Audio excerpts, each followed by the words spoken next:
എൻ്റെ പേര് വീണ. ഞാൻ കൊല്ലത്ത് നിന്ന് വരുന്നു. ആദ്യമായി അമ്മയ്ക്കും തിരുക്കുമാരനും കോടാനുകോടി നന്ദി. ഞാൻ ഇവിടെ കൃപാസനത്തിലെത്താൻ കാരണം, ഞാൻ കൊല്ലത്ത് ഒരു SNDP സ്കൂളിൽ നോൺ ടീച്ചിങ് സ്റ്റാഫായിട്ട് വർക്ക് ചെയ്യുകയാണ്. അപ്പോൾ എനിക്ക് ഫ്രീ കിട്ടുന്ന സമയങ്ങളിലെല്ലാം ഞാൻ യൂട്യൂബ് ഇങ്ങനെ സെർച്ച് ചെയ്യും. അപ്പോൾ അത് മാത്രമല്ല, ഞങ്ങൾ മെയിനായിട്ട് ഹിന്ദുക്കളാണെങ്കിലും യേശുവിനെ പണ്ട് തൊട്ടേ വിശ്വസിക്കുന്ന കൂട്ടത്തിലാണ്. അത് കഴിഞ്ഞ് ഞാൻ ഇങ്ങനെ നോക്കിക്കൊണ്ടിരിക്കുമ്പോൾ യേശുവിൻ്റെ കാര്യങ്ങളെല്ലാം കണ്ടിരിക്കുമ്പോൾ ഒരു ദിവസം കൃപാസനത്തിൻ്റെത് ഇങ്ങനെ വന്ന്, അപ്പം ഞാൻ ആദ്യമായിട്ട് ഇവിടെ വരുന്നതിനൊരു കാരണം വേണമല്ലോ. അപ്പം ഞാൻ ഇങ്ങനെ മാതാവിൻ്റെ എല്ലാം കണ്ടിങ്ങനെ പ്രാർത്ഥിക്കുകയൊക്കെ ചെയ്യുമായിരുന്നു. ഒരു ദിവസം ഞാൻ ഇങ്ങനെ എൻ്റെ വീട്ടിലൊരു തിരുഹൃദയമുണ്ട്. അപ്പോൾ ആ തിരുഹൃദയത്തിനകത്ത് നല്ല ഭംഗിയുള്ളൊരു ബട്ടർഫ്ലൈ വന്നിരുന്നു. അപ്പം ഞാൻ എൻ്റെ മോളോട് പറഞ്ഞു, മോളേതോ ബട്ടർഫ്ലൈ വന്നിരിക്കുന്നു, എനിക്കെന്തോ തോന്നുന്നു, എനിക്ക് മാതാവിനെ ഓർമ്മ വരുന്നു, എനിക്ക് കൃപാസനത്തിൽ പോകണമെന്ന്. അപ്പം മോള് ചോദിച്ചു, അമ്മച്ചി 10 മണിയായില്ലേ, ഇനിയിപ്പോൾ എങ്ങനെയാണ് കൃപാസനത്തിൽ പോകുന്നത്? ഞാൻ പറഞ്ഞു, അതൊന്നും എനിക്കറിഞ്ഞൂടാ, എനിക്ക് കൃപാസനത്തിൽ പോകണം. അങ്ങനെ ഞാൻ മോളുടെ അടുത്ത് പറഞ്ഞു, മോൾ ട്രെയിൻ നോക്കാമെന്ന് പറഞ്ഞ്. അപ്പോൾ അവൾ പറഞ്ഞു, അമ്മച്ചി 10:45 ട്രെയിൻ ഉണ്ടെന്ന് പറഞ്ഞു. ഞങ്ങൾ കടവൂരിന്ന് 10:45 ഞാൻ വണ്ടിയെടുത്ത് ഞങ്ങൾ രണ്ടുപേരും കൂടെ റെയിൽവേ സ്റ്റേഷനിൽ വന്ന്, എന്തായാലും ആ ട്രെയിൻ ഞങ്ങൾക്ക് കിട്ടി. ഞങ്ങളിവിടെ വന്ന് മാതാവിനെ കണ്ട് പ്രാർത്ഥിച്ച് പോയി. അത് കഴിഞ്ഞ് പിന്നെ അടുത്ത മാസവും ഞങ്ങൾ വരണമെന്ന് തോന്നി. ഞങ്ങൾ വീണ്ടും വന്ന് പ്രാർത്ഥിച്ച് പോയി. ഞാൻ അന്ന് ഇവിടെ വന്നത് എൻ്റെ ബ്രദറിൻ്റെ ഒരു സൗഖ്യത്തിന് വേണ്ടിയിട്ടായിരുന്നു. പക്ഷേ ഞാൻ ഉടമ്പടി എടുത്ത് ആ സ്റ്റെപ്പ് ഇറങ്ങുമ്പോൾ തന്നെ എൻ്റെ ബ്രദർ എന്നെ വിളിച്ചിട്ട് പറഞ്ഞു, അത് സൗഖ്യമായി. ടൈൽസിൻ്റെ പ്രശ്നമായിരുന്നു, പക്ഷേ അത് വേറുള്ളൊരു അസുഖത്തിലോട്ട് പോകുമെന്ന് ആ ഒരു രീതിയിലാണ് റിസൾട്ടുകളെല്ലാം പറഞ്ഞിരുന്നത്. അപ്പം ഞാനിവിടെ നിലയും വിളിച്ചും കൊണ്ട്, ഞാനന്ന് റെയിൽവേ സ്റ്റേഷനിൽ വരുമ്പം ട്രെയിനില്ല. അപ്പം റിസർവേഷൻ ചെയ്തു വന്ന ട്രെയിനുകൾ ഒരു ട്രെയിനേ ഉള്ളൂ. അപ്പം ഞാൻ ആ TTയോട് ചോദിച്ച്, സാറേ എനിക്കൊരു ടിക്കറ്റ് തരുമോ? ഞാൻ എത്ര രൂപ വേണമെങ്കിലും തരാം. അപ്പോൾ TT പറഞ്ഞ്, അതിനെന്താ, എവിടെ പോകാനാ? ഞാൻ ചോദിച്ചു, ആലപ്പുഴ കൃപാസനത്തിൽ പോകാനാ സാറേ എന്ന് പറഞ്ഞു. പറഞ്ഞ് 400 രൂപയാവുമെന്ന് പറഞ്ഞു. ഞാൻ അതിന് മുന്നേ 7:30 ട്രെയിൻ 70 രൂപ ടിക്കറ്റിന് ഞാൻ ഒരെണ്ണം എടുത്ത് കൈ വെച്ചിട്ടുണ്ട്. അപ്പോൾ എനിക്ക് അതിന് മുന്നേ ഇവിടെ എത്തണം. കാരണം എൻ്റെ ബ്രദർ ഓപ്പറേഷന് വേണ്ടിയിട്ട് ഇവിടുന്ന് കാറിൽ ട്രിവാൻഡ്രത്ത് പോകാനിരിക്കുന്നു. അപ്പോൾ അവർക്ക് മുന്നേ എനിക്കിവിടെ എത്തണം. ഞാൻ 400 രൂപ കൊടുത്ത് ഒരു ടിക്കറ്റ് എടുത്ത് ആ ട്രെയിന് പിടിച്ച് ഞാനിവിടെ വന്നിട്ട് ഞാൻ ഇവിടെ നിന്ന് സ്റ്റെപ്പ് കയറി. അപ്പോൾ എനിക്കൊന്നും അറിയത്തില്ല. ഞാൻ ഇവിടെ ചോദിച്ച് പറഞ്ഞൊക്കെ വന്നപ്പം പറഞ്ഞ് ഇങ്ങനെ ഉടമ്പടി എടുക്കുന്ന കാര്യം പറഞ്ഞ്. അപ്പം ഞാനിങ്ങനെ പ്രാർത്ഥിച്ചിട്ട് മുകളിലോട്ട് കയറിയപ്പം ഒരു ഐശ്വര്യമുള്ളൊരു അമ്മ, ഞാൻ ആ സ്റ്റെപ്പിലിരുന്ന് ഇങ്ങനെ കരഞ്ഞുകൊണ്ടിരിക്കുമ്പോൾ ഒരമ്മ വന്നിട്ട് എൻ്റെ അടുത്ത് ചോദിച്ച്, മോളെന്തിനാ കരയുന്നതെന്ന് ചോദിച്ച്. ഞാൻ പറഞ്ഞ്, അമ്മ എനിക്ക് ഒരു ബ്രദറേ ഉള്ളൂ. അപ്പം എൻ്റെ ബ്രദറിന് സുഖമില്ല, ഇന്ന് വലിയൊരു അസുഖത്തിന് ഓപ്പറേഷന് പോയിരിക്കുക. എനിക്കെൻ്റെ ബ്രദറിന് ഒരു അസുഖവും ഇല്ല എന്ന് തെളിഞ്ഞ്, ഒരാഴ്ചത്തെ മരുന്ന് കൊടുക്കണേ മാതാവേ എന്ന് പറഞ്ഞ് ഞാൻ നിലവിളിച്ച്. അപ്പോൾ ആ അമ്മ എന്നോട് പറഞ്ഞ്, നീ അമ്മയുടെ മണ്ണിലല്ലേ ചവിട്ടിയത്, നിൻ്റെ ബ്രദറിന് ഒരസുഖവും വരില്ല, നീ അമ്മയോട് പ്രാർത്ഥിച്ചാൽ മതിയെന്ന്. പക്ഷെ പിന്നെ ഞാൻ ഒരിക്കലും അമ്മയെ കണ്ടിട്ടില്ല. അന്ന് മാത്രമേ എനിക്ക് അമ്മയുടെ ദർശനം കണ്ടിട്ടുള്ളൂ. അതെൻ്റെ ഒന്നാമത്തെ സൗഖ്യം. അത് ഉടമ്പടി എടുത്ത് ഞാൻ ആ സ്റ്റെപ്പ് ഇറങ്ങുമ്പോൾ ഞാൻ പറയുക, ഇതാരാ എന്നെ പ്രാർത്ഥിക്കാനും സമ്മതിക്കില്ലേ, എന്നെ ആരാ ഈ വിളിക്കുന്നതെന്ന്. പക്ഷേ എൻ്റെ ബ്രദർ തിരുവനന്തപുരത്ത് നിന്ന് വിളിച്ചിട്ട് പറയുക, ഡേ നീ പ്രാർത്ഥിച്ചില്ലേ, അതുപോലെ തന്നെ ഒരു കുഴപ്പമില്ല, ഒരാഴ്ചത്തെ മരുന്ന് കഴിച്ചാൽ മാത്രം മതി എന്ന് പറഞ്ഞ് എന്നെ പറഞ്ഞു വിട്ടുവന്നു. അങ്ങനെ എൻ്റെ ആങ്ങളയ്ക്ക് വലിയൊരു സൗഖ്യം എൻ്റെ മാതാവ് കൊടുത്തു. അതാണ് ഞാൻ എൻ്റെ മാതാവിൻ്റെ അടുത്ത് വന്ന് ഉടമ്പടി എടുക്കാനുള്ള ആദ്യത്തെ കാരണം. പിന്നെ ഞാൻ എൻ്റെ ഉടമ്പടിയിൽ വെച്ച നിയോഗങ്ങൾ ഒന്നും മാതാവിൻ്റെ അടുത്ത് ഞാൻ പറഞ്ഞിട്ടില്ല, വെച്ചതേ ഉള്ളൂ. പക്ഷേ അതൊന്നും നടന്നില്ല. എനിക്കതിനകത്തൊന്നും പരാതിയില്ല. പക്ഷേ വെക്കാത്ത ഒരുപാട് കാര്യങ്ങൾ എനിക്ക് മാതാവ് നടത്തുന്നു. എൻ്റെ മോൾക്ക് ഒരു 5 വർഷമായിട്ട് ഇവൾക്ക് ഭയങ്കരമായിട്ട് പേടിയുള്ള കൂട്ടത്തിലാണ്. അവളിങ്ങനെ ഒന്നീ ഇരുട്ട് വരണം, അല്ലെങ്കിൽ നമ്മളൊന്ന് ദേഷിച്ച് വർത്താനം പറഞ്ഞാൽ അപ്പോഴും പേടിക്കും. വാ തുറന്നിങ്ങനെ ഇരുന്ന് പോവും, ശ്വാസം കിട്ടത്തില്ല. അപ്പം നമ്മൾ ഹോസ്പിറ്റലുകളിൽ കൊണ്ടുപോയി ഇഞ്ചക്ഷനും ട്രിപ്പും എല്ലാം ഇട്ടിട്ടാണ് അയാളെ കൊണ്ടുവരുന്നത്. അതൊരു ഭയങ്കര ഒരു അസുഖം എന്ന് വെച്ചാൽ നമുക്ക് പേടിച്ചിട്ട് പോവും. എന്ന് വെച്ചാൽ കിട്ടാതെ ഇങ്ങനെ കണ്ണും തള്ളി ഇരിക്കുമ്പോഴത്തേക്ക്. പക്ഷേ 5 വർഷത്തിൽ കൊണ്ട് ഞങ്ങളത് ഭയങ്കരമായിട്ട് നിൽപ്പി അങ്ങനെ ഒരു ബുദ്ധിമുട്ടുണ്ടാവാറുണ്ടായിരുന്നു. അത് കഴിഞ്ഞ് ഒരു ദിവസം ഞങ്ങൾ വേറൊരു വീട് വാങ്ങിച്ച്. അപ്പോൾ ഇവൾ രാത്രി മേളിൽ ഒറ്റയ്ക്കായിരുന്നു കിടന്നത്. അന്ന് കറണ്ട് പോയപ്പോൾ ഇവൾ വന്ന് കതവിനെ തട്ടുന്ന സൗണ്ട് കേട്ട് ഞങ്ങൾ എന്തോ പേടിച്ചിട്ട് ഞങ്ങളും കതവ് തുറന്ന് നോക്കിയപ്പം എങ്ങനെ മേളിൽ നിന്ന് ആൾ താഴെ വന്നെന്ന് ഞങ്ങൾക്ക് അറിയത്തില്ല. വന്ന് ഇങ്ങനെ വന്ന് നിൽക്കുക. ഞാൻ പറയാം, അയ്യോ ഇത് എവിടെ കൊണ്ടുപോകും, രാത്രി ആയല്ലോ, ഇനിയിപ്പോൾ സ്കൂട്ടറിൽ എങ്ങനെ കൊണ്ടുപോകും, എനിക്ക് പേടിയാവുന്നു. അപ്പോൾ ഉടനെ മോളുടെ പപ്പ എൻ്റെ അടുത്ത് പറയാം, നീ എന്തിനാ പേടിക്കുന്നേ, നിൻ്റെ കയ്യിൽ ഉടമ്പടി തൈലമില്ലേ, നീ വേഗം അതെടുത്ത് മോൾക്ക് തടവി കൊടുക്കുന്നു. ഞാൻ വേഗം ഉടമ്പടി തൈലം എടുത്ത് എൻ്റെ മോളുടെ നെറ്റി കുരിശ് വരച്ച് എൻ്റെ മോൾക്ക് നെഞ്ചത്ത് തടവി കൊടുത്തു. ഇന്ന് വരെയും പിന്നെ എൻ്റെ മോൾക്ക് ആ സുഖം വന്നിട്ടില്ല. അങ്ങനെ ഒരു ബുദ്ധിമുട്ട് പോലും എൻ്റെ മോൾക്ക് വന്നിട്ടില്ല. അങ്ങനെ മാതാവ് അങ്ങനെ ഒരു സൗഖ്യം തന്നു. അതിനുശേഷം എൻ്റെ ഇടത്തെ ബ്രസ്റ്റിന് ഒരു തടിപ്പ് പോലെ വന്നു. അപ്പം ഞാൻ ആകെ ഭയന്നു പോയി. എനിക്കാകെ പടിയൊരു മോളേ ഉള്ളൂ. ഞാൻ ഇങ്ങനെ പ്രാർത്ഥിച്ചു, മാതാവേ എൻ്റെ മോൾക്ക് ആരും ഇല്ലാതാക്കല്ലേ. ഞാൻ ഒരുപാട് കരഞ്ഞു. സ്കാൻ ചെയ്തപ്പോൾ സ്കാൻ ചെയ്യാൻ പറഞ്ഞു, ഡോക്ടറെ കൊണ്ട് കാണിച്ചപ്പോൾ സ്കാൻ ചെയ്തു. സ്കാൻ ചെയ്തിട്ട് അപ്പം വെറുതെ ഞാൻ ഇങ്ങനെ ഒന്ന് ചൊറിഞ്ഞത് മാത്രമേ അറിയുള്ളൂ. പക്ഷേ അവിടെ ഇങ്ങനെ തടിച്ചിട്ട് ചുമന്ന് ഭയങ്കരമായിട്ട് ഭയങ്കര വേദനയും ബുദ്ധിമുട്ടും എല്ലാം ഉണ്ടായിരുന്നു. അപ്പോൾ തടിപ്പും കണ്ട്. അപ്പോൾ എന്തെങ്കിലും ഇൻഫെക്ഷൻ ഉണ്ടായിട്ടായിരിക്കും ഇങ്ങനെ വന്നതെന്ന് ഡോക്ടർമാർ പറഞ്ഞു. ഞാൻ അതുകൊണ്ട് ഡോക്ടറെ കാണിച്ചപ്പം ഡോക്ടർ പറഞ്ഞു, എന്തായാലും ഒരാഴ്ചത്തെ മരുന്ന് കഴിച്ചിട്ട് ഇല്ലെന്നുണ്ടെങ്കിൽ വന്നാൽ മതിയെന്ന് പറഞ്ഞു. എന്തെങ്കിലും ബുദ്ധിമുട്ട് ഇനിയും ഉണ്ട്. പക്ഷേ എനിക്ക് ഭയങ്കരമായ ബുദ്ധിമുട്ടുണ്ട്, വേദനയും എല്ലാം ഉണ്ട്. ഞാൻ പിറ്റേ ദിവസം തന്നെ ഇവിടെ വന്ന് ജോസഫ് അച്ഛനെ കണ്ട് അച്ഛൻ്റെ ബ്ലെസ്സിങ് വാങ്ങി. അച്ഛനൊരു കാശ് രൂപം തന്നു. ഞാൻ എല്ലാ ദിവസവും ഉടമ്പടി തൈലവും ഉപ്പും എല്ലാം ആക്കി പ്രാർത്ഥിച്ച്, മാതാവേ ഇനി എന്നെ ആ ഹോസ്പിറ്റലിലോട്ട് കിടത്തരുതേ, എൻ്റെ അസുഖം എനിക്ക് ഇനിയും ഒന്നും എനിക്ക് കാണണ്ട എന്ന് ഞാൻ മനസ്സൊരുക്കി പ്രാർത്ഥിച്ച് എൻ്റെ മാതാവ് എനിക്ക് സൗഖ്യം തന്നു. അങ്ങനെ എനിക്കൊരു ബുദ്ധിമുട്ടില്ല. ഇതൊന്നും എൻ്റെ നിയോഗത്തിലുള്ളതല്ല, എല്ലാം എൻ്റെ മാതാവ് എനിക്ക് കാണിച്ചു തരുന്നതാണ്. ഞാൻ ഉടമ്പടി എടുത്തതിന് ശേഷം എനിക്ക് ഓരോന്നും മാതാവ് കാണിച്ചു തരാറുണ്ട്. പിന്നെ ചെറുതും വലുതുമായിട്ട് ഒരുപാടുണ്ട്, അതൊന്നും നമുക്കിപ്പോൾ പറയാൻ ഒക്കത്തില്ല, അത്രയ്ക്ക് അനുഭവങ്ങൾ. കാരുണ്യ പ്രവർത്തനങ്ങൾ എനിക്ക് ഏറ്റവും ഇഷ്ടമുള്ള വചനം, ഞാനൊരു ഹിന്ദുവാണ്. കർത്താവിൻ്റെ നാമം നീ വഹിക്കുന്നുവെങ്കിൽ ഭൂമിയിലുള്ള സകല മനുഷ്യരും നിന്നെ ഭയപ്പെടും. എനിക്ക് ഈ വചനം ഒരുപാട് ഇഷ്ടമാണ്. എൻ്റെ കർത്താവിനെ ഞാൻ വഹിക്കുന്നത് കൊണ്ട് എന്നെ എല്ലാവരും ഭയപ്പെടും.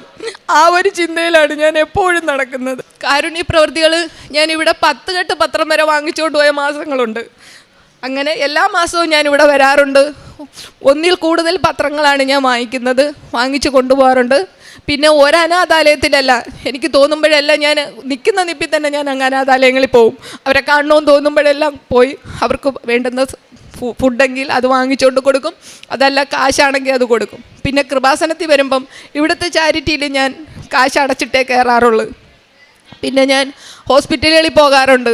അത് ഞാൻ ഉടമ്പടി എടുത്തില്ലെങ്കിലും ഞാൻ അങ്ങനെ ചെയ്യുന്നൊരു വ്യക്തിയാണ്. കാര്യം ഫുഡ് തയ്യാറാക്കി ഞാൻ കൊടുക്കുമായിരുന്നു.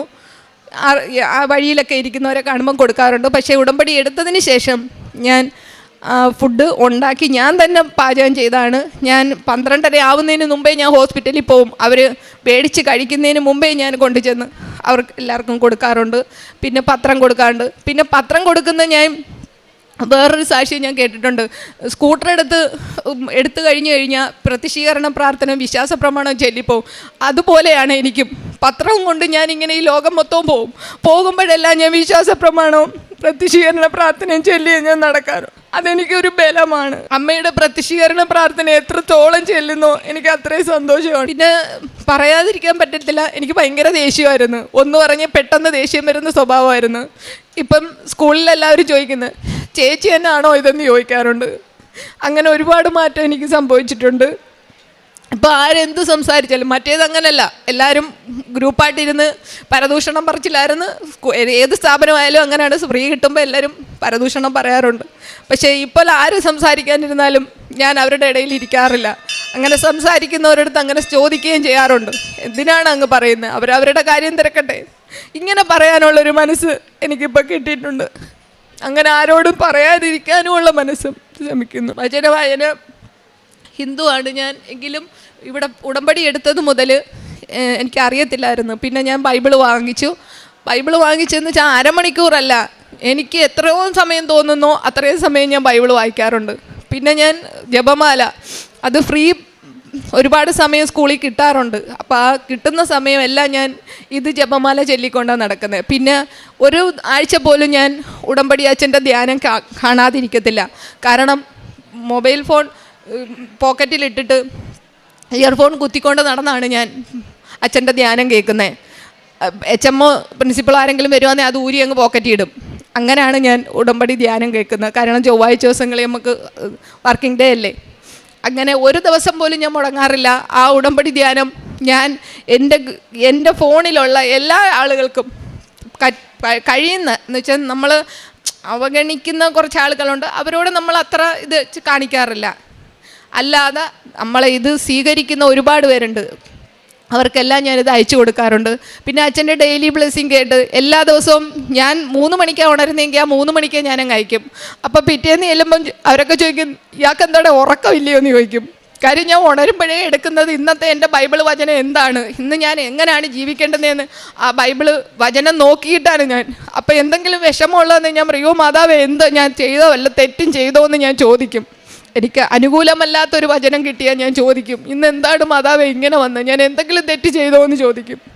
അങ്ങനെ അച്ഛൻ്റെ ഡെയിലി ബ്ലെസ്സിങ് എല്ലാ ദിവസവും ഞാൻ ഒരുപാട് നന്ദി പറയുന്നു. പുറപ്പാട് 33:14 കർത്താവ് പറഞ്ഞു, ഞാൻ തന്നെ നിന്നോട് കൂടെ വരികയും നിനക്ക് ആശ്വാസം നൽകുകയും ചെയ്യും. വീണ എന്ന ഈ സഹോദരി താൻ ഉടമ്പടി ജീവിതത്തിലേക്ക് എങ്ങനെ കടന്നു വന്നുവെന്നും ഉടമ്പടി ജീവിതം എങ്ങനെ അനുഗ്രഹമായി തീർന്നുവെന്നും സാക്ഷ്യത്തിലൂടെ പങ്കുവയ്ക്കുന്നു. സഹോദരനുണ്ടായ പൈൽസിൻ്റെ രോഗം അത് മറ്റു രോഗാവസ്ഥകളിലേക്ക് മാറുന്നുവെന്ന ഡോക്ടർമാരുടെ സൂചനകൾ, അതുമായി ബന്ധപ്പെട്ട ട്രിവാൻഡ്രത്ത് പരിശോധനയ്ക്ക് പോകുന്ന ആ ദിവസമാണ്.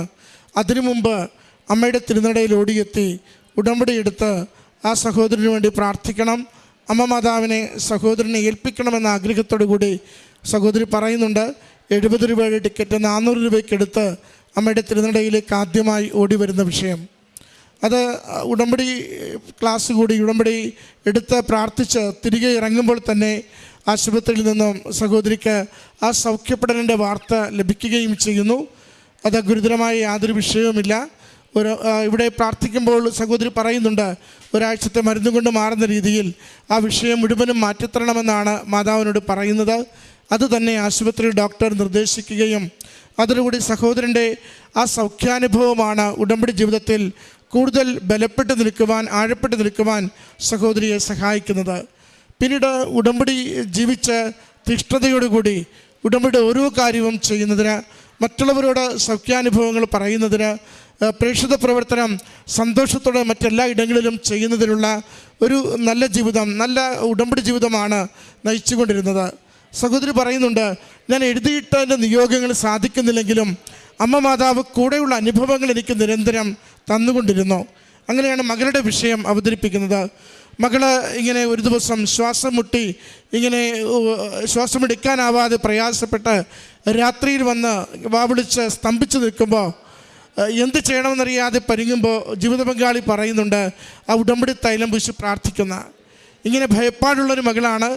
ദേഷ്യപ്പെട്ടാലോ രാത്രി അപരിചിതമായ സ്വരം കേട്ടാലോ ഒക്കെ ഭയപ്പെട്ടു പോകുന്ന മകള്. അന്ന് ഏതാണ്ട് ശ്വാസം നിലച്ച പോലെ മകൾ നിൽക്കുമ്പോൾ ഉടമ്പടി തൈലം പൂശി പ്രാർത്ഥിക്കുകയും പൂർണ്ണമായ സൗഖ്യം നിമിഷ നേരം കൊണ്ട് അമ്മ മാതാവിലൂടെ ഈശോ നൽകുന്നു.